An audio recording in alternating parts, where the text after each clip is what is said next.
Explorers and fans of the urban exploration, greetings to all.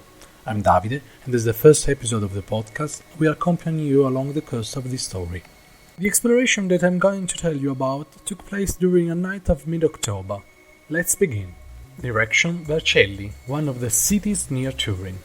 After about an hour, we arrived in the main square in front of Turin. This street is one of the main streets of Vercelli, and during the day there is a lot of traffic, precisely because it leads to the city center.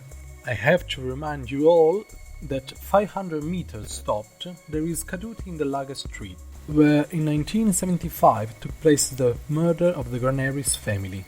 Doretta Graneris and her boyfriend Guido Badini killed 5 members of the girl's family with a gun: her parents, her brother, and her grandparents. Upon our arrival, we found only a few lampposts that were illuminating the street, but the square, which was once the one that led directly to the entrance of the psychiatric facility, remained completely wrapped in the shadow, and these did nothing but darken the atmosphere. We were surrounded in the dark, with a veil of mystery and security on us, also because we were new in the context of urban exploration, and we did not know how we could have entered the abandoned place.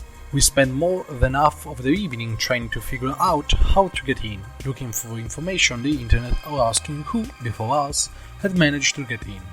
Obviously, if we want to give a title to this exploration, we would call it the Exploration of Insecurities.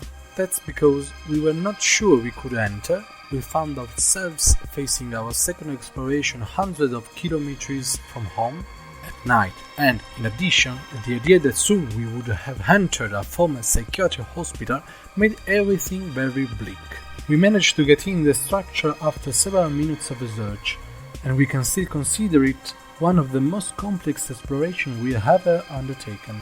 As soon as we got in the first part of the structure, or entrance pavilion, we immediately found ourselves walking on a floor full of books.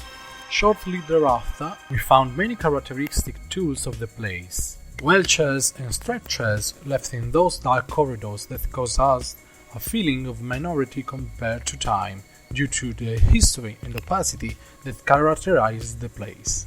In addition to badly placed beds and chairs, we also found archives and documents scattered on the ground, left as if those who worked or lived there left them running away and carried just what might interest them. This place was a completely different space from another asylum, where instead we found entire rooms, even more than 150 square meters large, completely bare of a possible memory, with dozens of empty shelves and the plaster of the wall that was falling piece by piece. But I talk about this episode to you in the future. Back to exploration. In the various rooms of the asylum, there are documents with sensitive data of patients who were treated in the facility. I have to say that with sensitive data, I do not mean only an archive full of paper documents, but also audio files with real patient statements. Once out of pavilion from which we entered, we headed towards the Antonio Dormea building, and in the meantime we passed into the internal garden, full of immense trees and covered by a darkness and a story that tells the past for itself. Antonio Dormea is remembered for his reorganization of psychiatric hospitals. In particular, he is the creator of specific environments for the most problematic patients, for the improvement of toilets, for the disinfection systems, and the expansion of beds, operating rooms, medical and staff laboratories. Unfortunately, it is not possible to trace the real use of this pavilion. I can only tell you that on the upper floor there are the patient rooms, and it's in one of these where we found the word schizophrenia. To understand what I'm talking about and to see for yourself, I invite you to take a look at our socials, where you can find photos regarding the asylum. Leaving the building, we headed towards the center of the quadrilateral. At the center, there is the building where the kitchens, the management and employees' accommodation are located. Turning between the floors and the rooms, we noticed that there is also a church here, perhaps the first one built.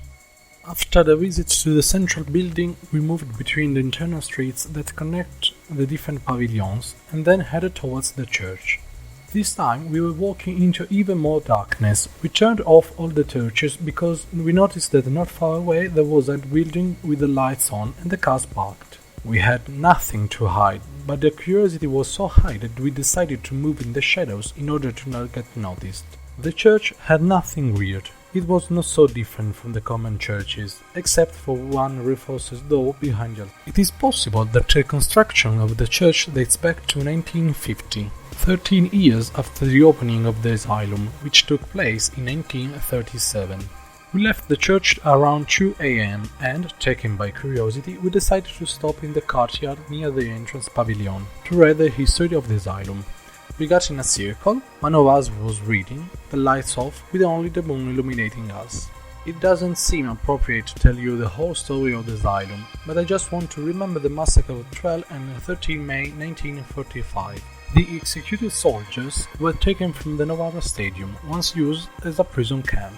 The execution took place in different ways. Some soldiers were thrown out of the windows, others killed with gunshots, and others instead tied with wire and stretched out on the ground to then be crushed with the passage of a military vehicle. I mention this historical event because the execution of the 65 people took place between internal streets of the asylum, on which we walked during the exploration. Finally, we left the entire structure around 3 a.m. to get home around 4. Only the next day, regarding a video recorded by us, we noticed the presence of underground rooms just below the church. In addition to the dungeon, we didn't visit several pavilions, and for this reason we intend to return there. And we will document everything with new photos, new videos and a new podcast.